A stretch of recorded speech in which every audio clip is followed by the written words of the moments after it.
Selamat malam, Assalamualaikum warahmatullahi wabarakatuh. Waalaikumsalam warahmatullahi wabarakatuh, Pak. Waalaikumsalam Sudah warahmatullahi diaktifkan wabarakatuh. videonya?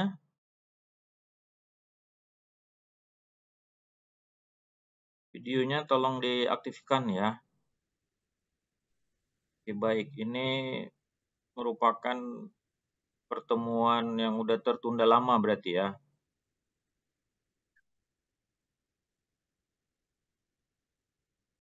Nah, ini kita masuk ke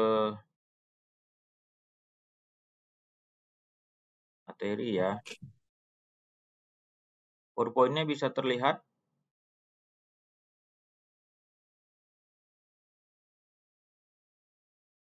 PowerPoint-nya sudah terlihat belum ya? Siap, sudah terlihat, Pak. Sudah, Pak.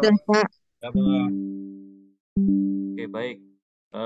Nanti di sesi kenalan setelah ini aja ya. Nah, jadi kita mata kuliah terkait dari sisi ini ada penjelasan tentang elemen pokok dari sistem tenaga ya. Mungkin di sini yang ada sudah bekerja ataupun yang belum, ataupun sudah bekerja di bagian power ya, pembangkit kelistrikan, di mana dari pusat pokok sistem tenaga ini pembangkitnya itu bisa dari sisi turbin ya, itu menghasilkan suatu tenaga mekanik dengan generator ya. Kemudian transformatornya dinaikkan, kemudian ada tenaga listrik 3 fasa, transfer penurun sampai ke beban listrik. Di mana pembagian dari pokok sistem tenaga itu ada pusat pembangkit, sistem transmisi tegangan tinggi, sama sistem distribusi tegangan rendah ya. Nah, ini ada beberapa pusat listrik ya, pembangkit listrik itu ada tenaga uap. Ini tenaga uap dari proses pembakaran ataupun pemanasan ya, dengan menggerakkan turbin menghasilkan suatu energi. Kemudian ini ada juga pembangkit listrik tenaga gas ya, dengan menggunakan gas.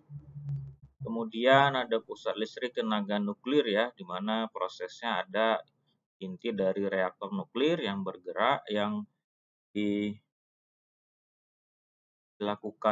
di uap ya, dengan menghasilkan uap menggerakkan suatu turbin, turbin menghasilkan generator atau energi ya.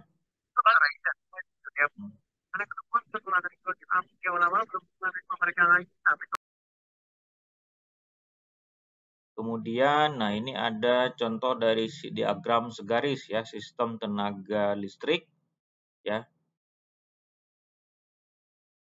Ini merupakan gambar dari sistem single line, diagram sistem tenaga listrik, di mana dari sisi proses pembangkitan ada yang naik dari sisi proses trafo penaik, kemudian pembangkit, transmisi sampai ke konsumen ya, melalui distribusi, gardu induk distribusi ke konsumen.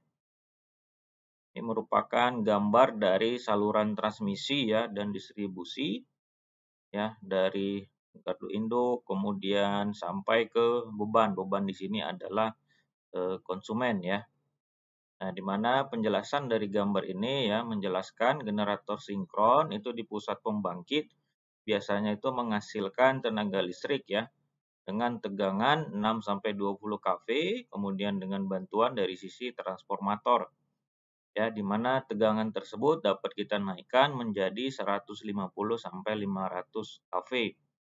Hingga penyaluran tegangan listrik itu menuju pusat penerima tegangan ya.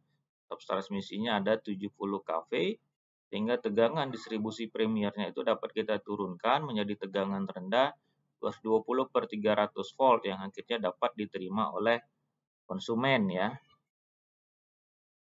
Baik, kemudian kita lanjutkan kembali ya. Ini kita sudah banyak tertinggal ya. Nah, kemudian dari sisi elektronika daya ya. Elektronika daya ini merupakan bidang ilmu yang mempelajari serta membahas dari sisi aplikasi elektronika ya. Ini berkaitan dengan peralatan listrik ya. Misalnya ada contoh peralatan listrik yang ada di rumah lah ya. Misalnya pendingin, kompresor, ataupun lemari es, motor listrik, dan sebagainya ya. Ini merupakan gambar daripada ruang lingkup elektronika daya ya, dari sisi beberapa power. Nah, sistem elektronika ini juga merupakan dasar utama dalam suatu aplikasi elektronika ya. Nah, ini ada beberapa contoh sistem elektronika. Di sini ada gambar rangkaiannya ya, ada IC, ada resistor, kemudian ada dioda ya. Ini merupakan contoh sistemnya. Kemudian masuk kepada sistem tenaga listrik ya, di mana objek utama dari aplikasi elektronika daya itu merupakan peralatan dan sistem yang memiliki tegangan listrik cukup besar ya. Ini dia sistem tenaga listrik ya, yang tadi ada dari sisi pembangkit itu ada PLTA, PLTP, PLTU, PLTGU, kemudian masuk ke sisi transmisi melalui trafo, transmisi sutet ya, ada tegangan tinggi baik dari 20/150 kV maupun 150/20 kV. Kemudian didistribusikan ke industri, ke bisnis, ke rumah, ke gedung-gedung, ke publik ya. Kemudian dari sisi sistem kontrol ya, di mana aplikasi elektronika ini pada umumnya tentu dapat kita lakukan untuk pengontrolan aplikasi di industri ya. Misalnya untuk pengaturan kecepatan putar motor listrik ya, pengaturan dari torsi motor listrik, kemudian pengaturan kecepatan aliran minyak, gas, serta pengaturan temperatur dan juga tekanan ya. Nah, ini contoh dari sistem kontrol ya. Kemudian ini juga ada sistem komputer ya yang biasa digunakan dalam hal aplikasi di industri, di mana karakteristik dari elektronika daya ini ya, aplikasi teknik kontrolnya untuk mendapatkan efisiensi dalam proses konversi besaran listrik. Kemudian elektronika daya juga merupakan gabungan dari berbagai disiplin ilmu ya. Elektronika daya juga dapat menggunakan komponen elektronika daya untuk mengontrol serta mengkonversi tenaga listrik ya. Nah, rangkaian elektronika daya juga terdiri atas ada input dan beban, kemudian terdiri juga dari satu atau lebih konverter ya. Berikut sistem elektronika daya ya, dari sisi sinyal input, proses, kemudian output, ada beban, ada pengontrolannya. Contoh dari penggunaan elektronika daya itu ya digunakan banyak di peralatan-peralatan rumah ya, rumah tangga dan industri. Baik, demikian yang bisa saya sampaikan. Ini nanti mungkin minggu depan kita atau nanti ini ada perkenalan ya. Ini telat ya untuk kalian KRS-nya ya.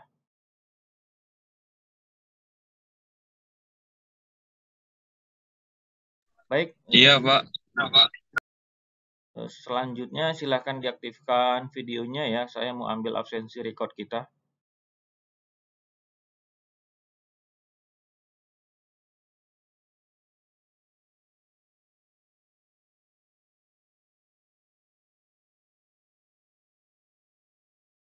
Baik. Terima kasih. 1, 2, 3. Oke. Sudah saya ambil. Silahkan ada yang mau ditanyakan. Silahkan. Atau sudah cukup? Ada? Cukup? Oke, baiklah ya. Kalau udah tidak ada lagi, terima kasih semua atas waktunya ya. Selamat malam. Assalamualaikum warahmatullahi wabarakatuh. Waalaikumsalam.